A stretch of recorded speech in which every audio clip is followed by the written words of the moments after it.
PTN 24 channel ਦੇਖਣ ਵਾਲੇ ਸਾਰੇ ਸਰੋਤਿਆਂ ਨੂੰ ਮਨਜੀਤ ਮਢਾਰ ਵੱਲੋਂ ਪਿਆਰ ਭਰੀ ਸਤਿ ਸ੍ਰੀ ਅਕਾਲ ਤੇ ਤੁਹਾਡਾ ਪ੍ਰੋਗਰਾਮ ਦੇ ਵਿੱਚ ਵੈਲਕਮ ਕਰਦੀ ਹਾਂ।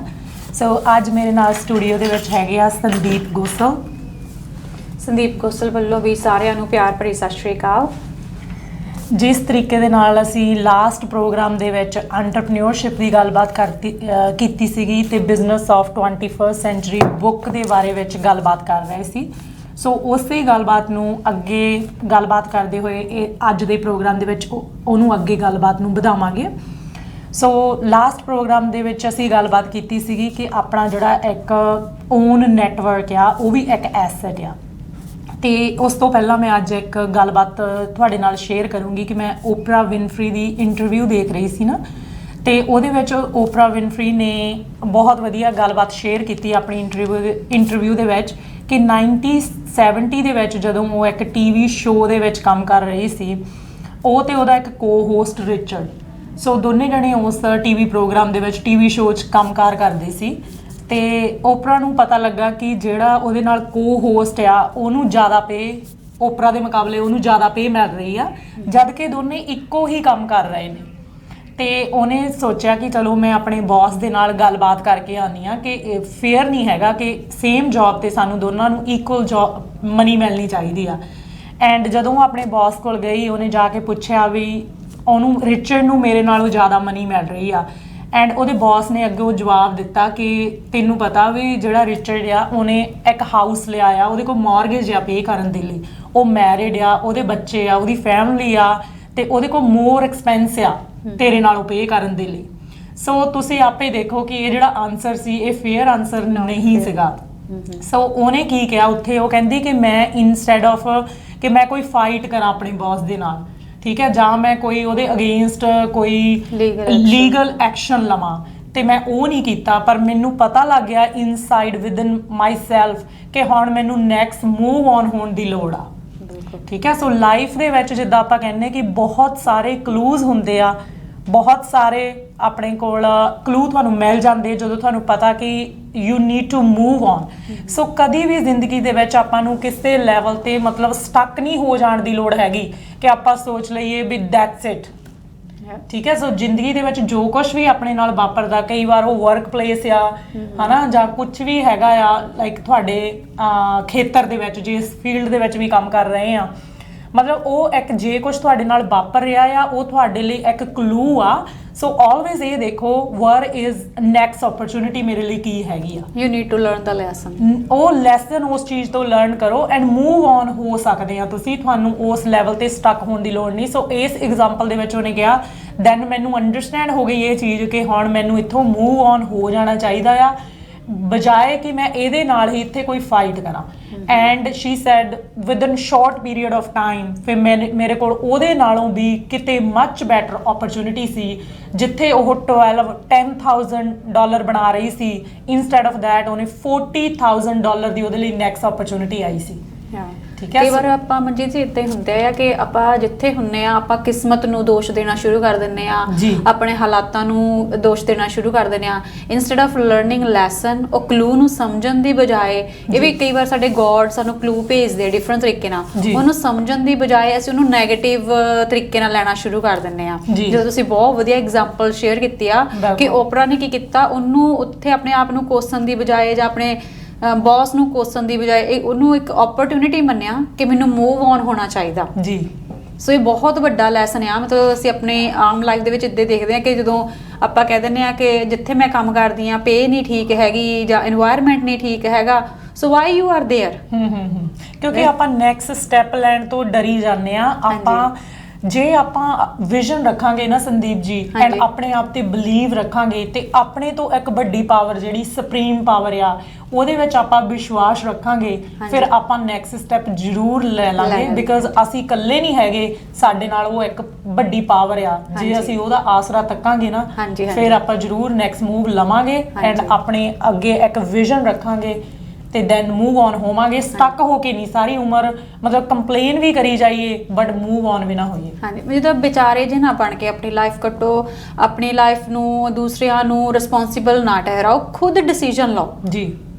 If you need to move then ਇਹ ਤੁਹਾਡਾ ਡਿਸੀਜਨ ਆ। ਮਤਲਬ ਜਿਹੜਾ ਸਕਸੈਸਫੁਲ ਹੋਣਾ ਇੱਕ ਪਰਸਨਲ ਡਿਸੀਜਨ ਆ ਜੀ। ਦੂਸਰਾ ਜਣਾ ਤੁਹਾਨੂੰ ਕੋਈ ਉੱਚ ਉਨ ਤੱਕ ਹੈਲਪ ਨਹੀਂ ਕਰ ਸਕਦਾ ਜਿੰਨੇ ਤੱਕ ਤੁਸੀਂ ਅੰਦਰੋਂ ਨਹੀਂ ਚਾਹੁੰਦੇ ਕੁਝ ਕਰਨਾ ਜੀ। ਇਹ ਇੱਕ ਪਰਸਨਲ ਰਿਸਪੌਂਸਿਬਿਲਿਟੀ ਆ, ਪਰਸਨਲ ਡਿਸੀਜਨ ਆ। ਇੰਸਟੈਡ ਆਫ ਬਲੇਮਿੰਗ ਅਦਰ ਔਰ ਗੋਡ ਔਰ circumstances, make your own mind, very good, understand the clue ਹਾਂਜੀ and learn the lesson and move on ਜੀ। ਐਂਡ ਸੈਕੰਡ ਸੰਦੀਪ ਜੀ, ਉਸ ਇੰਟਰਵਿਊ ਦੇ ਵਿੱਚ ਮੈਂ ਇਹ ਚੀਜ਼ ਸਿੱਖੀ ਕਿ ਨੋ ਕਹਿਣਾ, ਮਤਲਬ ਕਈ ਵਾਰ ਆਪਾਂ ਨੂੰ ਨਾ ਕਹਿਣਾ ਬਹੁਤ ਜ਼ਿਆਦਾ ਔਖਾ ਲੱਗਦਾ। ਉਹ ਇਸੇ ਇੰਟਰਵਿਊ ਦੇ ਵਿੱਚ ਉਹਨੇ ਇਹ ਗੱਲ ਸ਼ੇਅਰ ਕੀਤੀ ਕਿ ਜਦੋਂ ਮਨੀ ਬਣਾ ਰਹੀ ਸੀ ਐਂਡ ਜਿਹੜੀਆਂ ਕੰਪਨੀਆਂ ਡੋਨੇਸ਼ਨ ਲੈਣਾ ਚਾਹੁੰਦੀਆਂ ਸੀ, ਜਿੱਥੇ ਉਹ ਨਹੀਂ ਵੀ ਡੋਨੇਸ਼ਨ ਕਰਨਾ ਚਾਹੁੰਦੀ ਸੀ ਉੱਥੇ ਵੀ ਉਹਨੂੰ ਫੋਰਸਫੁਲੀ ਉਸ ਚੀਜ਼ ਲਈ ਫੋਰਸ ਕੀਤਾ ਗਿਆ ਕਿ ਉਹ ਨਾ ਨਹੀਂ ਕਹਿ ਸਕੀ। ਮਤਲਬ ਉਸ ਪੋਜੀਸ਼ਨ 'ਚ ਪਾਇਆ ਗਿਆ ਜਿੱਥੇ ਨਾ ਚਾਹੁੰਦੇ ਹੋਏ ਵੀ ਉਹਨੂੰ, ਜਿੱਦਾਂ ਆਪਣਾ ਮਨ ਹੁੰਦਾ ਨਾ, ਕਈ ਥਾਵਾਂ ਤੇ ਆਪਾਂ ਡੋਨੇਟ ਕਰਨਾ ਲਾਈਕ ਅੰਦਰੋਂ ਡੋਨੇਸ਼ਨ ਕਰਨਾ ਚਾਹੁੰਦੇ ਆ, ਪਰ ਕਈ ਥਾਵਾਂ ਤੇ ਆਪਣਾ ਨਹੀਂ ਮਨ ਮੰਨਦਾ, ਪਰ ਆਪਾਂ ਕਹਿੰਦੇ ਯਾਰ ਨਾ ਨਹੀਂ ਕਰ ਸਕਦੇ, ਹੁਣ ਉਹਨੇ ਕਿਹਾ ਆ ਮਤਲਬ ਹੁਣ ਕਰਨਾ ਹੀ ਪੈਣਾ। ਤੇ ਇਹੀ ਉਹਨੇ ਇਸ ਇੰਟਰਵਿਊ ਦੇ ਵਿੱਚ ਸ਼ੇਅਰ ਕੀਤਾ ਕਿ when I was making money everybody was after my money, ਕਿ ਹਰ ਕੋਈ ਮੇਰੇ ਤੋਂ ਡੋਨੇਸ਼ਨ ਮੰਗਦਾ ਸੀ ਐਂਡ ਮੇਰੇ ਲਈ ਨਾ ਕਹਿਣਾ ਬਹੁਤ ਮੁਸ਼ਕਲ ਹੁੰਦਾ ਸੀ, ਜਿੱਥੇ ਮੈਂ ਨਾ ਚਾਹੁੰਦੇ ਹੋਏ ਵੀ ਮੈਨੂੰ ਡੋਨੇਟ ਕਰਨਾ ਪੈਂਦਾ ਸੀ। ਦੈਨ ਕਹਿੰਦੀ ਫਿਰ ਮੈਨੂੰ ਇੱਕ ਲੈਸਨ ਮੈਂ ਲਰਨ ਕੀਤਾ, ਮੈਂ ਨਾ ਕਹਿਣਾ ਸਿੱਖਿਆ ਕਿ ਜਿੱਥੇ ਮੇਰਾ ਨਹੀਂ ਮਨ ਹੈਗਾ ਉੱਥੇ ਮੈਂ ਨਹੀਂ ਕਹਿਣਾ।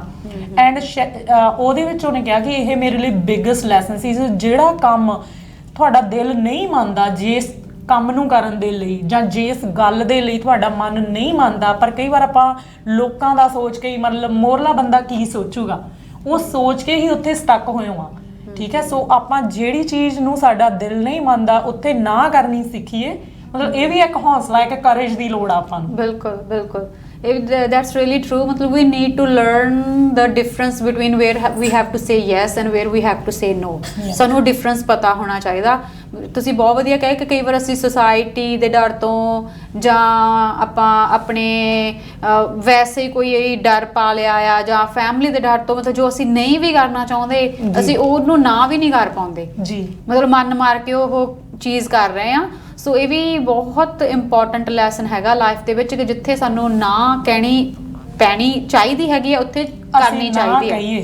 ਹਾਂਜੀ, ਜਿਸ ਤਰੀਕੇ ਨਾਲ ਸੰਦੀਪ ਜੀ ਅਸੀਂ ਦੇਖਦੇ ਕਿ ਆਪਣਾ ਜਿਹੜਾ ਸਪੈਸ਼ਲੀ ਆਪਾਂ ਜਿਹੜੇ ਇੰਡੀਆ ਦੇ ਵਿੱਚ ਗਰੋ ਅਪ ਹੋਏ ਹਾਂ, ਜਿਹੜਾ ਕਲਚਰ ਦੇ ਵਿੱਚ ਜਿਸ ਦੇ ਵਿੱਚ ਗਰੋ ਅਪ ਹੋਏ ਹਾਂ, ਸਪੈਸ਼ਲੀ ਆਪਾਂ ਇਹ ਚੀਜ਼ਾਂ ਬਹੁਤ ਜ਼ਿਆਦਾ ਸਿੱਖੀਆਂ ਵੀ ਇਹ ਰਿਸਪੈਕਟ ਨਹੀਂ ਹੈਗੀ। ਹਾਂਜੀ, ਹਨਾ ਵੀ ਜੇ ਅਸੀਂ ਲਾਈਕ ਘਰਦਿਆਂ ਦੀ ਮਤਲਬ ਵੱਡਿਆਂ ਦੇ ਸਾਹਮਣੇ ਜੇ ਨਾ ਕਹਿ ਦਿੰਦੇ ਆ ਜਾਂ ਮਤਲਬ ਫੈਮਿਲੀ ਦੇ ਕਰਕੇ ਹੀ ਕਈ ਗੱਲਾਂ ਆਪਾਂ ਕਰੀ ਜਾਂਦੇ, ਜ਼ੁਲਮ ਸਹਿਣਾ, ਮਤਲਬ ਕਿ ਆਪਾਂ ਨੂੰ ਲੱਗਦਾ ਵੀ ਆ ਇਹ ਚੀਜ਼ ਸਹੀ ਨਹੀਂ ਮੇਰੇ ਲਈ, ਪਰ ਲੱਗਦਾ ਵੀ ਹਾਂ ਇਹ ਜ਼ੁਲਮ ਆ, ਪਰ ਆਪਾਂ ਫਿਰ ਵੀ ਕਹਿ ਦਿੰਦੇ ਕਿ ਨਹੀਂ ਜੇ ਮੈਂ ਅਗੇਂਸਟ ਗਿਆ ਇਹਦੇ ਜਾਂ ਮੈਂ ਨਾ ਕਹਿ ਦਿੱਤੀ ਮਤਲਬ ਮੇਰੀ ਇੱਜ਼ਤ ਨਹੀਂ ਜਾਂ ਮੇਰੀ ਫੈਮਿਲੀ ਦੀ ਇੱਜ਼ਤ ਨਹੀਂ। ਮਤਲਬ ਇਹ ਚੀਜ਼ਾਂ ਆਪਣੇ ਦਿਮਾਗ ਦੇ ਵਿੱਚ ਕਹਿੰਦੇ ਨਹੀਂ ਕਿ ਸ਼ੁਰੂ ਤੋਂ ਹੀ ਇੰਨੀਆਂ ਜ਼ਿਆਦਾ ਘਰ ਕੀਤੀਆਂ ਆ, ਪਾ ਦਿੱਤੀਆਂ ਗਈਆਂ ਕਿ ਉਹ ਇੰਨੀਆਂ ਡੀਪ ਰੂਟਡ ਆ ਕਿ ਸਾਨੂੰ ਹੁਣ ਉਹ ਗਲਤ ਵੀ ਨਹੀਂ ਲੱਗਦੀਆਂ ਕਈ ਵਾਰ। ਸਹੀ ਗੱਲ ਆ, ਉਹ ਗਲਤ ਹੋਣ ਦੀ ਮਤਲਬ ਇਹ ਚਲੋ ਆਪਣਾ ਟੌਪਿਕ ਨਹੀਂ ਹੈਗਾ, ਬਟ ਇਹ ਬਹੁਤ ਟਰੂ ਹੈਗਾ ਕਿ ਸਪੈਸ਼ਲੀ ਕੁੜੀਆਂ ਨੂੰ ਜਾਂ ਫੀਮੇਲਸ ਨੂੰ ਵਿਚਾਰੀ ਜਿਹੀ ਲਾਈਫ ਜੀਣ ਲਈ ਵੀ ਤਿਆਰ ਕੀਤਾ ਜਾਂਦਾ ਹੈ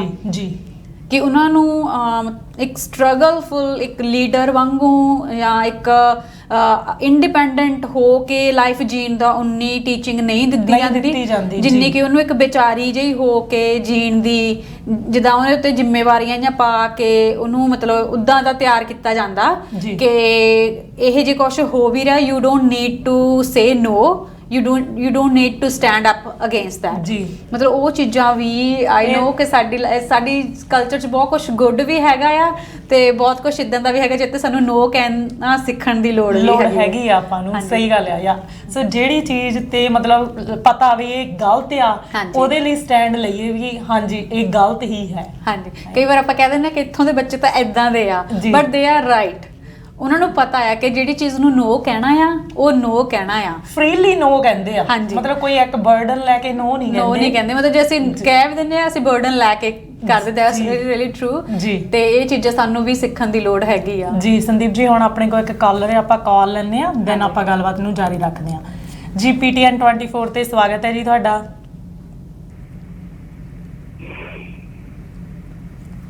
ਹਾਂਜੀ, Can you hear us? Hello ਹਾਂਜੀ, ਸਤਿ ਸ਼੍ਰੀ ਅਕਾਲ ਜੀ। ਹਾਂਜੀ, ਸਤਿ ਸ਼੍ਰੀ ਅਕਾਲ ਮਨਜੀਤ ਜੀ, ਸਤਿ ਸ਼੍ਰੀ ਅਕਾਲ, ਕੁਲਜੀਤ ਬੋਲਦੀ ਹਾਂ। ਹਾਂਜੀ ਕਾਲ ਕਰਨ ਲਈ ਬਹੁਤ ਬਹੁਤ ਸ਼ੁਕਰੀਆ ਤੁਹਾਡਾ। ਹਾਂਜੀ ਮੈਂ ਪ੍ਰੋਗਰਾਮ ਸੁਣ ਰਹੀ ਸੀ ਹੁਣੇ। ਮੈਂ ਕੀ ਦੱਸਾਂ ਕਿ ਤੁਸੀਂ ਜਿਸ ਤਰ੍ਹਾਂ ਨਾ ਮੈਨੂੰ ਹੀ ਖੜਕਾ ਦਿੱਤਾ ਹੁੰਦਾ ਇਟਸ ਸੋ ਟਰੂ ਕਿ ਅਸੀਂ ਸਾਰੀ ਜ਼ਿੰਦਗੀ ਸਾਡੀ ਬੀਤ ਜਾਂਦੀ ਹੈ ਸਿਰਫ ਇਹ ਸੋਚਦੇ ਹੋਏ ਕਿ ਇੱਥੇ ਅਸੀਂ ਆਪਣੇ ਆਪ ਨੂੰ ਕਿਸ ਤਰ੍ਹਾਂ ਕਹੀਏ ਕਿ ਇਹ ਕੰਮ ਮੈਂ ਨਹੀਂ ਕਰ ਸਕਦੀ, ਮੇਰੀ ਰਿਜ਼ਰਵੇਸ਼ਨ ਹੈ ਜਾਂ ਮੇਰਾ ਟਾਈਮ ਬੜਾ ਕੀਮਤੀ ਹੈ। ਸੋ ਇਟਸ ਸੋ ਟਰੂ ਬੇਟਾ, ਆਈ ਐਮ ਸੋ ਥੈਂਕਫੁਲ ਕਿ ਤੁਸੀਂ ਇਹ ਗੱਲ ਕਰ ਰਹੇ ਹੋ ਦੋਨੋਂ ਜਣੇ ਔਰ ਇੰਨੇ ਪਿਆਰੇ ਢੰਗ ਨਾਲ ਕਰ ਰਹੇ ਹੋ। ਔਰ ਇਹ ਗੱਲ ਕਰਨ ਦੀ ਲੋੜ ਹੈ ਕਿਉਂਕਿ ਜ਼ਿੰਦਗੀਆਂ ਬੀਤ ਜਾਂਦੀਆਂ ਇਹ ਸੋਚਦੇ ਹੋਏ ਕਿ ਨਾ ਕਰ ਸਕਦੇ ਤਾਂ ਜ਼ਿੰਦਗੀ 'ਚ ਕੁਝ ਖੱਟ ਲੈਂਦੇ ਆਪਾਂ। ਜੀ ਤੁਹਾਡਾ ਬਹੁਤ ਸਾਰਾ ਲਾਈਫ ਦਾ ਤਜਰਬਾ ਹੈਗਾ। ਹਾਂਜੀ ਹਾਂ, so we should respect our energy, we should respect our money, we should respect our time. If we don't respect ourselves, nobody is going to respect us. ਬਹੁਤ ਸਹੀ ਕਿਹਾ ਤੁਸੀਂ। ਹਾਂਜੀ ਹੈ ਨਾ। ਔਰ ਦੂਸਰੀ ਗੱਲ ਹੈ ਕਿ ਬਿਲਕੁਲ ਕਲੀਅਰ ਹੋਣਾ ਬੜੀ ਅੱਛੀ ਗੱਲ ਹੈ। ਅੱਜ ਕੱਲ੍ਹ ਜਿਹੜੇ ਬੱਚੇ ਨੇ ਕਲੀਅਰ ਨੇ, ਅਸੀਂ ਦਿਲੋਂ ਨਹੀਂ ਚਾਹੁੰਦੇ ਹੁੰਦੇ ਫਿਰ ਵੀ ਕਰਦੇ ਹਾਂ, ਉਸ ਕੰਮ ਕਰਨ ਦਾ ਕੋਈ ਫਾਇਦਾ ਨਹੀਂ, ਉਹਦਾ ਕੋਈ ਰਿਸ਼ਤੇ ਦੇ ਵਿੱਚ ਸਵਾਦ ਨਹੀਂ ਹੁੰਦਾ, ਹੈ ਨਾ। ਸੋ ਇਹ ਜਿਹੜੀ ਟਰਾਂਸਪੇਰੈਂਸੀ ਹੈ, ਇਹ ਜਿਹੜੀ ਤੁਸੀਂ ਸਟੋਰੀ ਸੁਣਾਈ ਹੁੰਦੇ ਉਹਦੀ ਆਪਣੀ ਓਪਰਾ ਦੀ, ਇਟ ਹੈਪਨਸ ਵਿਦ ਐਵਰੀਬਡੀ। ਜੀ ਔਰ ਇਹ ਬੜਾ ਵੱਡਾ ਕਾਰਨ ਹੈ ਸਾਡਾ ਫਰਸਟ੍ਰੇਸ਼ਨ ਦਾ। ਔਰ ਕਈ ਵਾਰ ਅਸੀਂ ਨਾ ਕਹਿ ਕੇ ਅਸੀਂ ਇਮੋਸ਼ਨਲੀ ਇੰਨੇ ਸਿੱਖ ਹੋ ਜਾਂਦੇ ਹਾਂ ਅੰਦਰੋਂ ਕਿ ਪ੍ਰੋਬਲਮ ਹੁੰਦੀ ਹੈ ਕਿ ਅਸੀਂ ਬੋਲ ਨਹੀਂ ਪਾ ਰਹੇ ਤਾਂ ਪਤਾ ਲੱਗਦਾ ਕਿ ਸਾਡੀਆਂ ਕਿਡਨੀਆਂ ਨੂੰ ਪ੍ਰੋਬਲਮ ਹੋ ਗਈ ਹੈ। ਸੋ ਆਈ ਰੀਅਲੀ ਸਲੂਟ ਯੂ। ਮੈਂ ਦੋਨੋਂ ਤੁਹਾਨੂੰ ਬਹੁਤ ਆਸ਼ੀਰਵਾਦ ਦਿੰਦੀ ਹਾਂ ਬੇਟੇ, ਬਹੁਤ ਖੁਸ਼ੀ ਹੋਈ ਮੈਨੂੰ ਕਿ ਤੁਸੀਂ ਇਹ ਗੱਲ ਕਰ ਰਹੇ ਹੋ ਔਰ ਬੜੀ ਅੱਛੀ ਤਰ੍ਹਾਂ ਕਰ ਰਹੇ ਹੋ। ਪਲੀਜ਼ ਕਰਦੇ ਰਹਿਣਾ। ਥੈਂਕ ਯੂ ਜੀ, ਥੈਂਕ ਯੂ, ਤੁਹਾਡਾ ਬਹੁਤ ਬਹੁਤ ਸ਼ੁਕਰੀਆ ਸਟੂਡੀਓ ਦੇ ਵਿੱਚ ਕਾਲ ਕਰਨ ਦੇ ਲਈ। ਹਾਂ, very well done, thank you ਬੇਟਾ, thank you very much. Okay, so Kuljeet ਨੇ ਬਹੁਤ ਵਧੀਆ ਕਿਹਾ ਕਿ ਸੰਦੀਪ ਆਪਾਂ ਆਪਣੇ ਆਪ ਨੂੰ ਇਮੋਸ਼ਨਲੀ ਪਰਸਨਲੀ ਹਰਟ ਕਰ ਲੈਂਦੇ ਆ ਪਰ ਇੱਕ ਨੋ ਨਹੀਂ ਕਹਿ ਸਕਦੇ। ਮਤਲਬ ਅੰਦਰੋਂ ਅੰਦਰੀ ਆਪਾਂ ਨੂੰ ਕਈ ਵਾਰ ਪਤਾ ਉਹ ਚੀਜ਼ ਮਤਲਬ ਨਾ ਕਹਿਣ ਦੇ ਵਿੱਚ ਤੁਹਾਨੂੰ ਜਿੰਨੀ ਖੁਸ਼ੀ ਮਿਲਣੀ ਸੀ ਉਹ ਹਾਂ ਕਹਿਣ ਦੇ ਵਿੱਚ ਨਹੀਂ ਮਿਲੀ। ਨਹੀਂ, ਤੁਹਾਨੂੰ ਸਭ ਯੂਜ਼ ਕਰਦੇ ਨੇ, ਤੁਸੀਂ ਯੂਜ਼ ਕਰਦੇ, ਫਿਰ ਤੁਹਾਨੂੰ ਪਤਾ ਲੱਗਦਾ कि like people came in your life and they used you, they abused you, they walk away, and then you get so much pain, you suffer, you get depressed, so it's better you should understand your value first.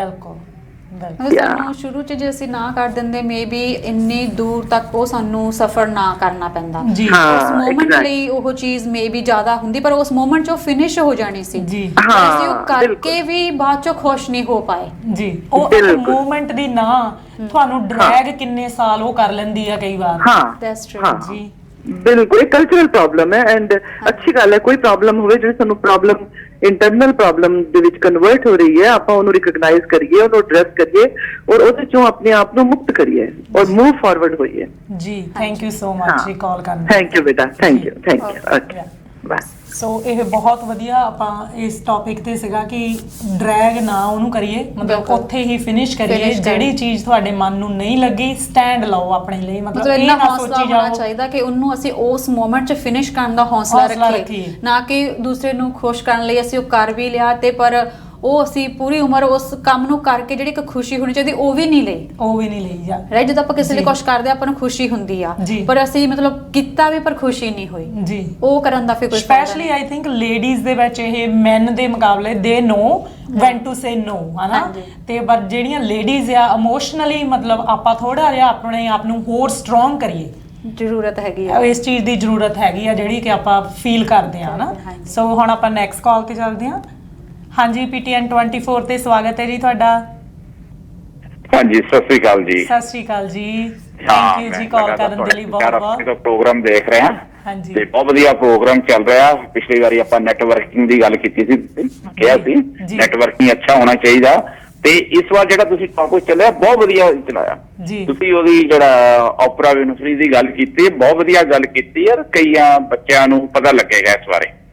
ਤੇਰੀ opportunity ਅਸੀਂ ਰੁਕ ਜਾਂਦੇ hesitate ਕਰਦੇ ਨਹੀਂ, decision ਲੈਣਾ ਹੀ ਬਹੁਤ ਵੱਡੀ ਇੱਕ ਗੱਲ ਹੁੰਦੀ ਹੈ ਜੀ। ਤੇ ਮੈਂ ਵੀ ਤੁਹਾਨੂੰ ਛੋਟਾ ਜਿਹਾ ਆਪਣਾ ਪਰਸਨਲ ਐਕਸਪੀਰੀਅੰਸ ਦੱਸਦਾ ਤੇ ਮੈਂ ਇੱਕ ਕੰਪਨੀ ਬੜੀ ਵੈਲ ਐਸਟੈਬਲਿਸ਼ ਸੀ, ਉਸ ਕੰਪਨੀ 'ਚ ਮੈਂ ਜੌਬ ਕਰ ਰਿਹਾ ਸੀ, ਅੱਛੀ ਪੋਸਟ ਦੇ ਉੱਪਰ ਸੀ ਜੀ। ਤੇ ਮੈਨੂੰ ਇੱਕ ਓਪਰਚੁਨਿਟੀ ਮਿਲੀ ਹੈ ਕਿਸੇ ਹੋਰ ਦੂਜੀ ਕੰਪਨੀ ਤੋਂ, ਉਹ ਇੰਨੀ ਐਸਟੈਬਲਿਸ਼ ਜਾਂ ਇੰਨਾ ਉਹਦੀ ਨਾਮ ਨਹੀਂ ਸੀ ਅਜੇ ਜੀ।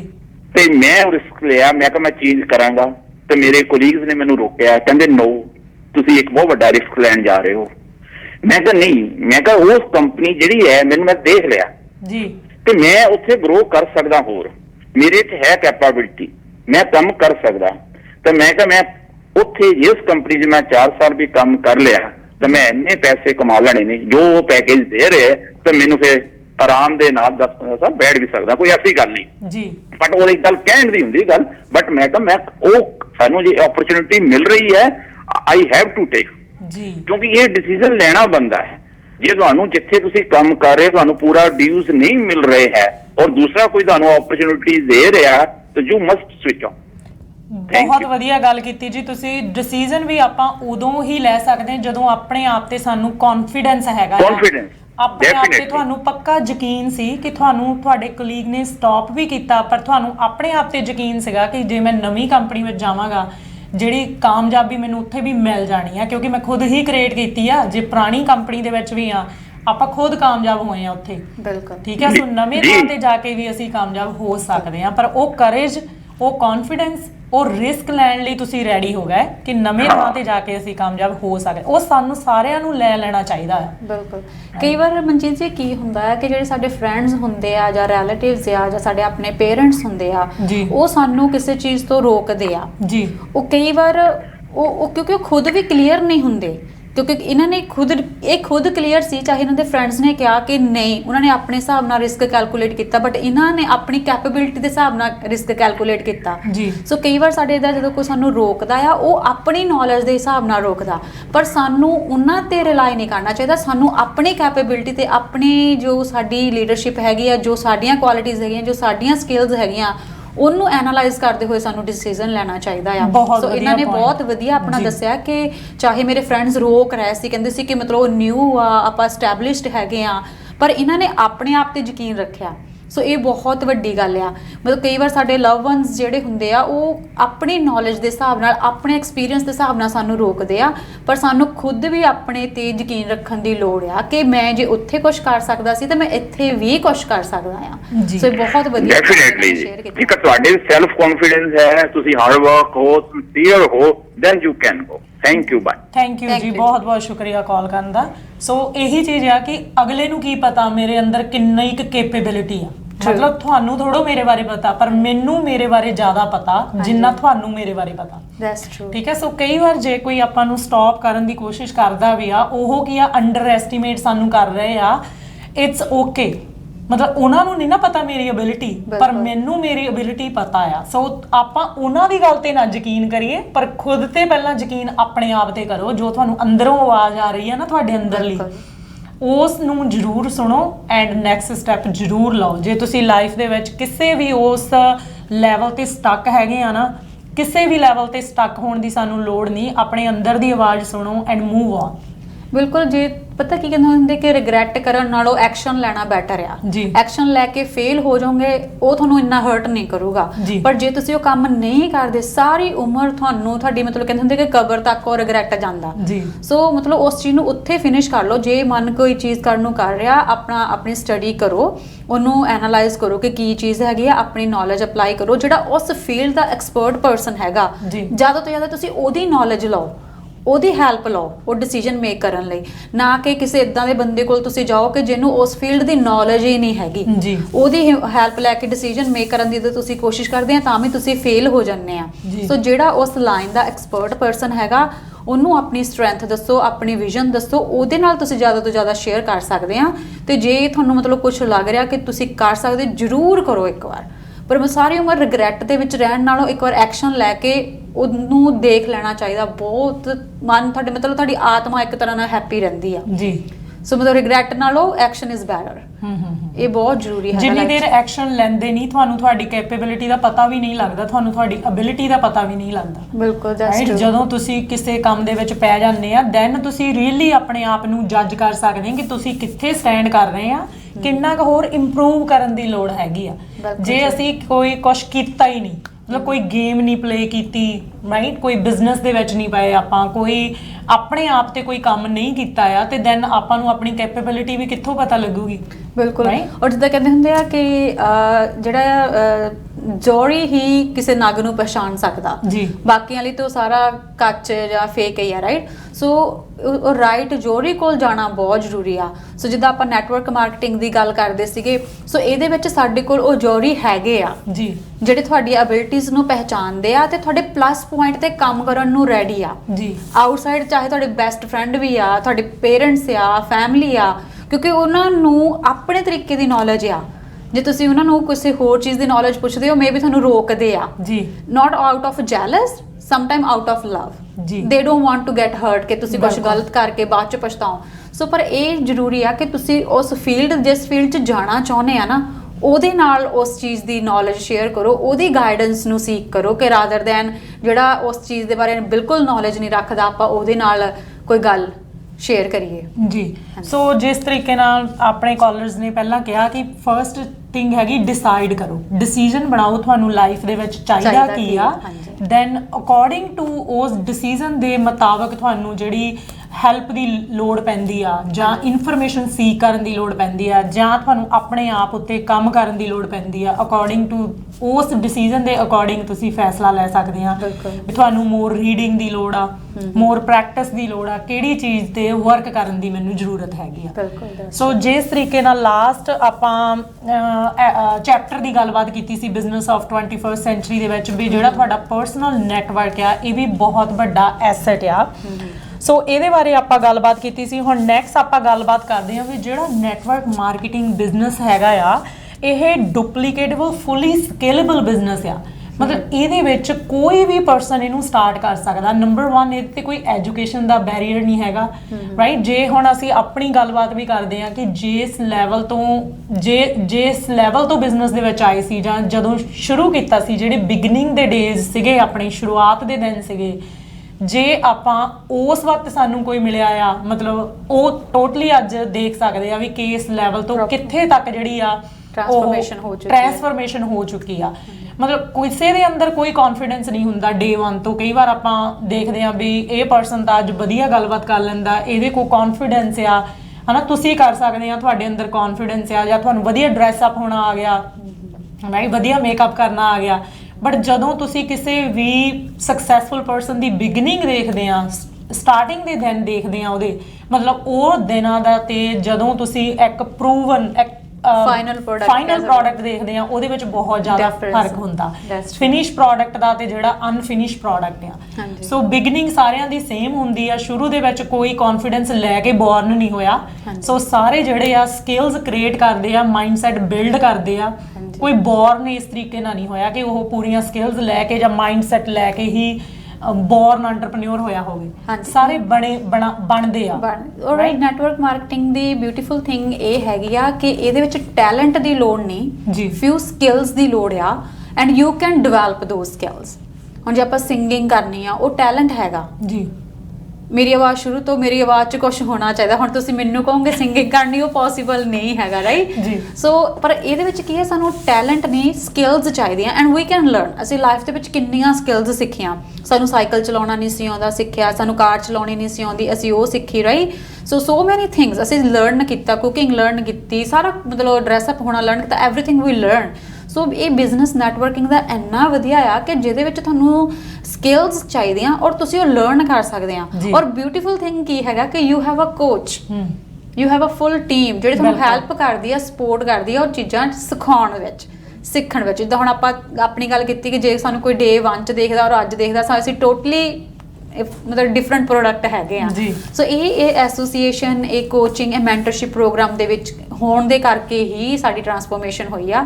ਅਦਰਵਾਈਜ਼ ਅਸੀਂ ਵੀ ਉਹ ਆਮ ਲੋਕਾਂ ਵਾਂਗ ਉਹੀ ਆਮ ਸੋਚ ਦੇ ਨਾਲ ਹੀ ਜ਼ਿੰਦਗੀ ਜੀਣੀ ਸੀ। ਸੋ ਇਹ ਬਹੁਤ ਵੱਡੀ ਇਹਦੀ ਇੱਕ ਖਾਸੀਅਤ ਆਪਾਂ ਕਹਿ ਸਕਦੇ ਹਾਂ ਕਿ ਇਹਦੇ ਵਿੱਚ ਅਸੀਂ ਦੂਸਰਿਆਂ ਨੂੰ ਡੁਪਲੀਕੇਟ ਕਰਦੇ ਹਾਂ ਜੀ।